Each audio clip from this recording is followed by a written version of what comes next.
很多人都来信跟我们讨论，就是所谓的强迫性人格跟泛自闭性怎么这么像呢？我们今天就跟大家讨论这个部分吧。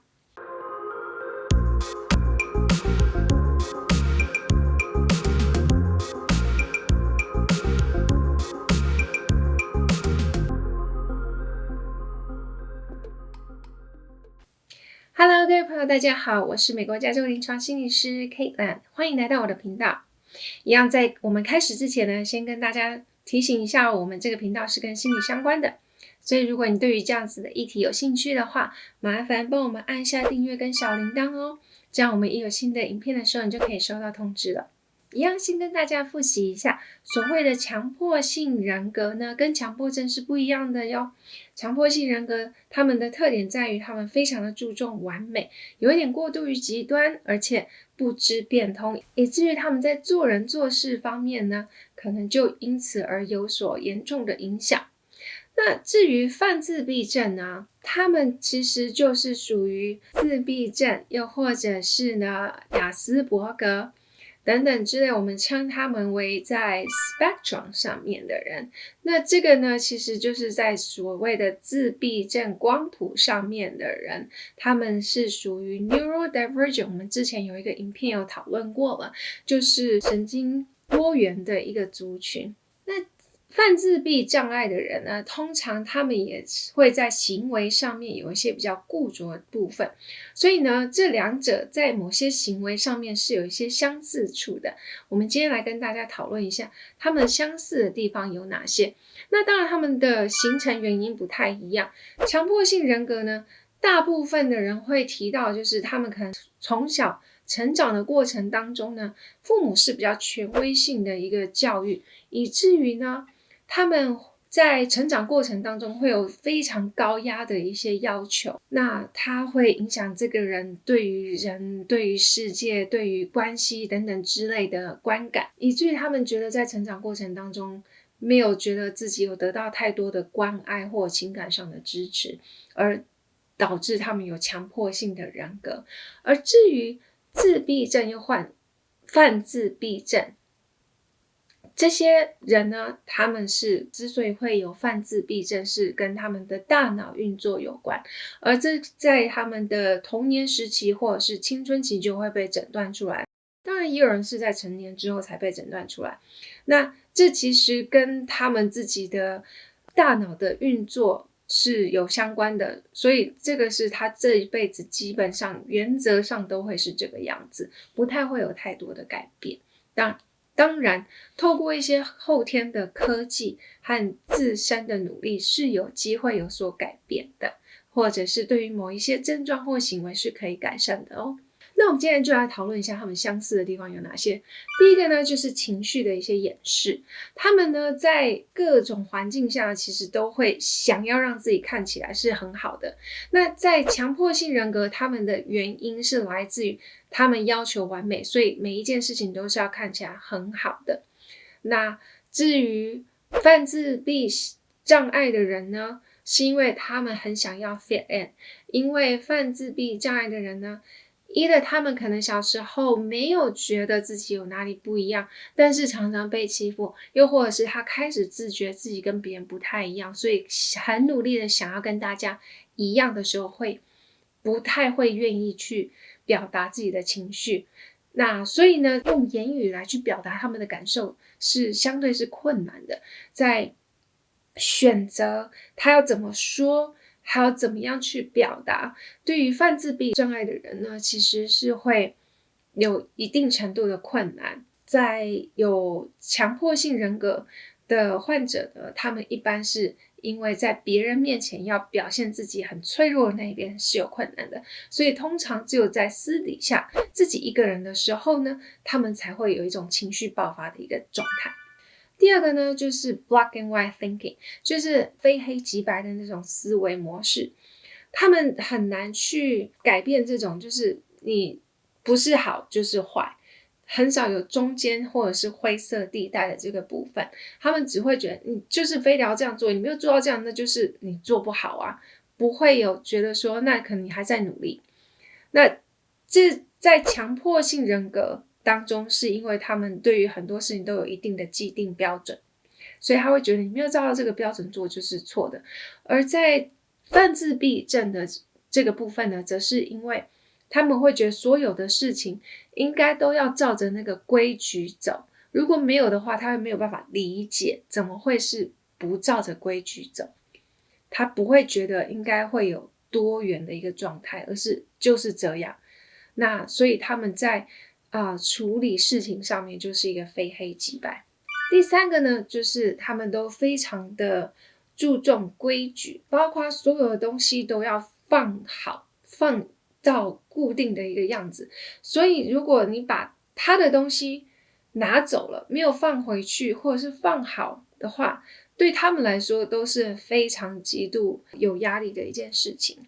那对于强迫性人格的人呢，是因为他们希望所有东西都看起来很完美，所以你碰了他的东西之后，他只会觉得你有没有留下指纹啊？这样子很脏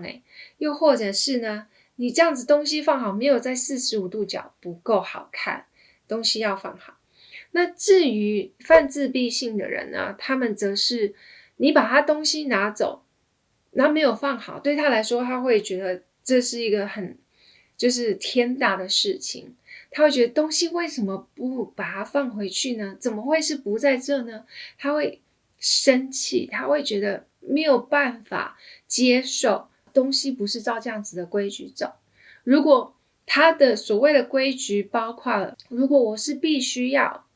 刷完牙我才能吃早餐，你跟他说时间来不及了，我们先吃一吃，然后等一下赶快来刷牙，出门前再刷牙，他会生气，他会没有办法接受。当然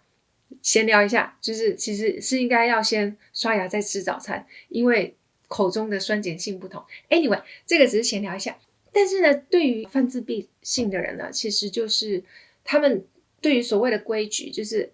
A 再来才是 B，B 再来才是 C， 又或者是东西必须要放在这里，不可以放在那里，他们会有一定的规矩，没有办法接受不一样的。这个是他们在这个部分很相似的地方。第四个呢，就是在处理事情变化上面是有困难的。强迫性人格呢，是因为他们对于很多事情他们都非常严格，然后他有条不紊的去处理所有的事情，所以如果你做事情不照他的规矩去做，他就会觉得不开心。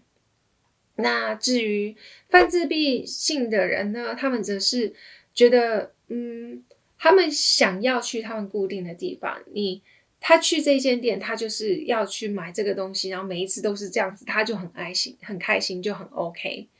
那他们会觉得，如果你要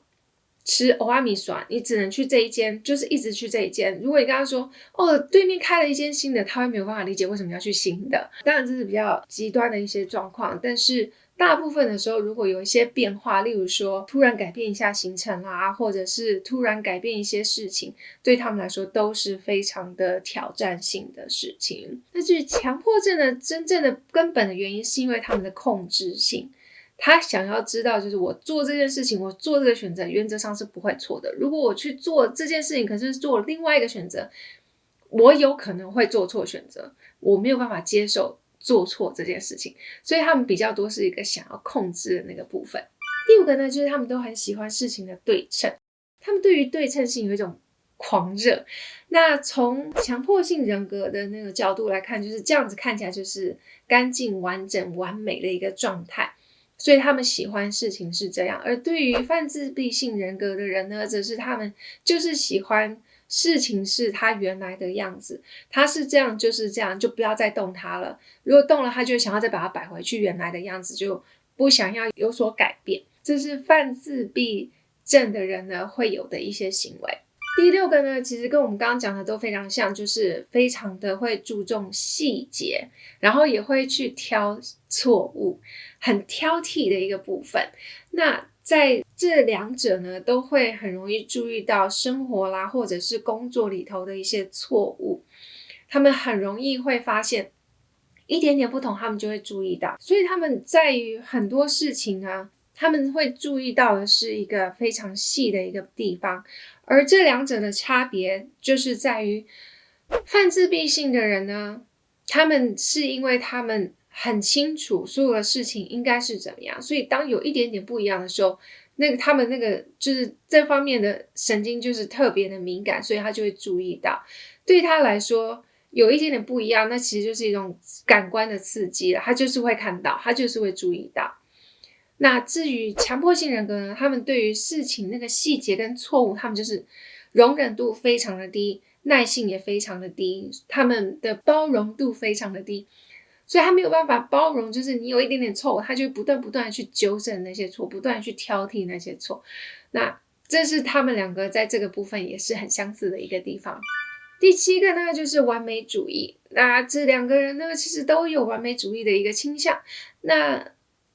OCPD 我们就不用再多说，因为我们说非常多次，他们就是一个极端完美主义的一个表征。那至于泛自闭症的人呢，他们其实不是为了要追求完美，而是他们希望事情是固定那个样子，所以他们就是觉得你就是应该这么做，所以相对会让人觉得有一种很像是在追求完美的那种完美主义的那种成分在。第8个呢，就是他们都很难表达同理心。我们之前说过了，所有的人格疾患里头呢，大部分都是会有这样子一个部分，就是很难表达同理心。而至于泛自闭症的人，我相信很多人都知道，例如说像亚斯伯格的人呢，或者是高功能自闭症的人呢，其实都是在表达同理心又或者是表达情绪上面是相对是缺乏也是比较困难的一个部分。那第9个呢，就是他们不喜欢恶作剧或者是惊喜，而这也不难想象，因为恶作剧或者是惊喜呢，其实就是会让他们有一种 out of norm 的感觉，这不是他平常预期的样子呀，所以对他们来说呢，其实如果被开玩笑啊，被人家恶作剧或者是有惊喜啊，其实都不是他们特别会想要的事情，那他们反而会比较容易生气。第10个呢，其实蛮多人不太会想到的一个部分，就是他们都很爱囤积东西，尤其是强迫性人格，我们之前有讨论过，他们对于旧的东西都很舍不得丢，他们就是觉得不是啊，如果哪一天我这个空盒子哪一天用得到怎么办？总是会有用的吧。所以他们对于很多东西他们都会想要留着，对于旧的东西他们都会想要留着，所以就一直收一直收一直收。对于泛自闭症的人呢，他们则是就是他喜欢的那个东西，他就是一直很固着，他就觉得就是这个就好，我也不要新的，我不想要其他的，我就是只想要这个。就算是这个牌子的，你给他他也不会想要，你给他新的他也不见得一定要，他就是喜欢这个牌子这件衣服带给他的那个触感，他喜欢这个他就不会想要再买其他的，他也不会想要再有新的，他就是觉得这个有他的感觉，他觉得最好。你再给他换新的，他又觉得不一样了，就算是同一个牌子同一个款式，但是他可能觉得穿起来就是不一样，就是我之前洗过很多次的那个感觉最舒服，就算已经好多洞了，我还是觉得它穿起来是最舒服的。所以他们会把他们自己常用的那些东西旧东西一直收着，所以就不断的囤积下来了。 OK， 以上就是10点强迫性人格跟泛自闭症两者相似的地方。不知道你对于看完这影片有什么样的感想呢？或者是对自己有多了一些了解呢？欢迎跟我们分享哦。那我们下一次见了，拜拜。